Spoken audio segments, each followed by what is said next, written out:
Hi guys, welcome back to my channel and to today's video where we're going to be looking at a few steps into this peacock butterfly. So this one is really super bright and colourful. There's like a rainbow of colours going on in here, and I'm going to just give you a few tips and techniques on how you can make sure that you have those really vibrant bright colours. First of all, for this butterfly, if you're familiar with butterflies, you know they have like these super smooth velvety kind of wings.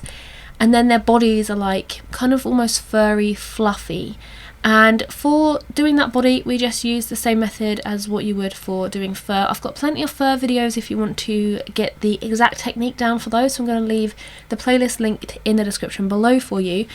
But basically we're just putting down a base layer of the lightest colour, going in with a few mid-tones, and then as you can see I'm kind of adding in some darker details using a really sharp, I'm using a walnut brown pencil and some dark sepia,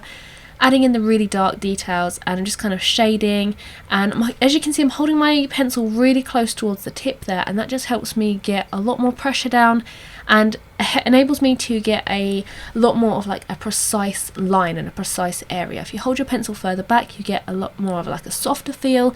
and you can shade a lot more easily when you hold your pencil further back, but when you hold it really close to the tip you're able to get a lot more detail, get more of those precise lines, which is going to help to convey this kind of fluffy texture. So you want to go in with your darkest pencil, make sure it's really sharp, like walnut brown or something like that, whatever darkest colour of your shadows are, and then you're just going to use that and hold it quite close to the tip to add in those really dark details.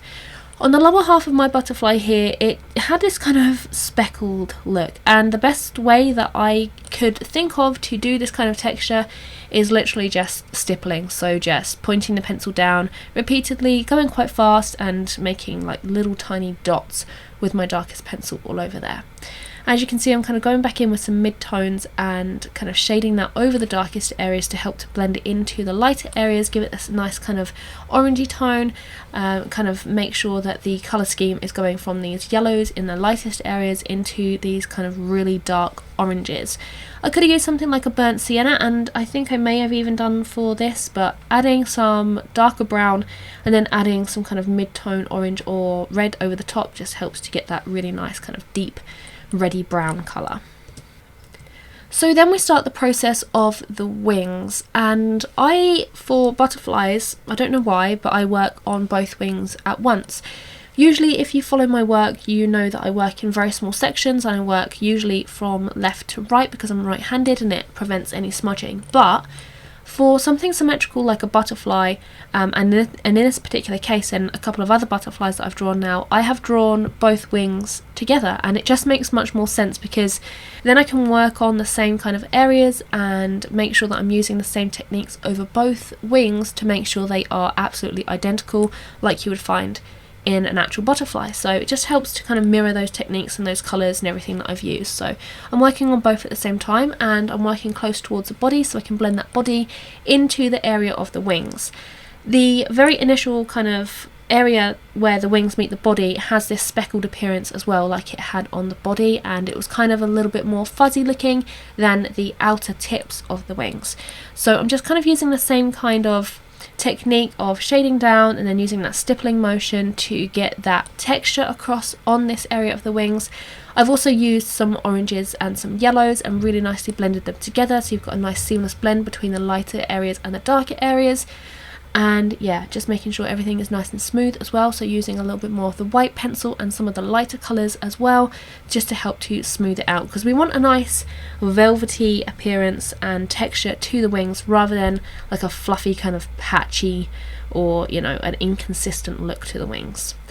After I've done that bit towards the body, I'm then working on adding in the darker spots or the darker areas on both of the wings here.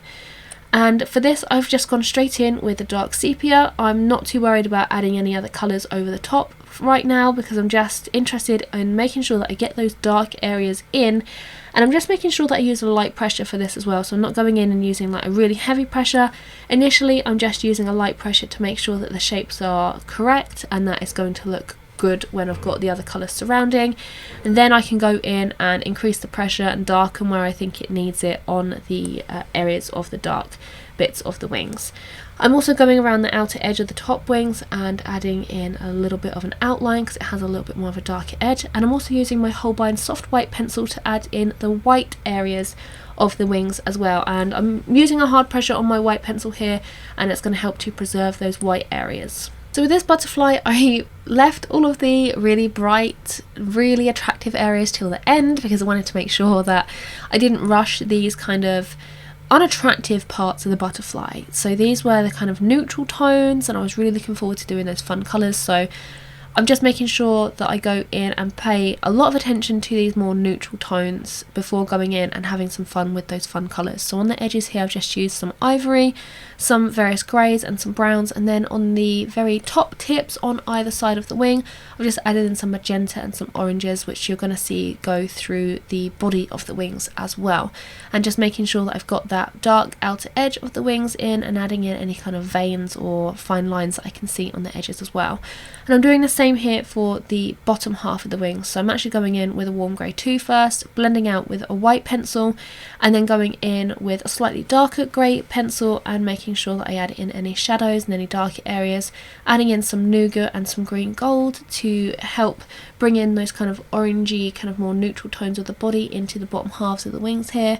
This was a very difficult colour to try and recreate because it's like this taupey kind of beige colour, and Polychromos pencils, which I'm using here, don't have a really kind of pale beige colour. You have to try and create it yourself. So I used various greys and some white and some nougat, some green gold, as I said, just layered them on top of one another and blended with the white pencil and some ivory as well, and eventually I got this really nice tone which was right for the butterfly.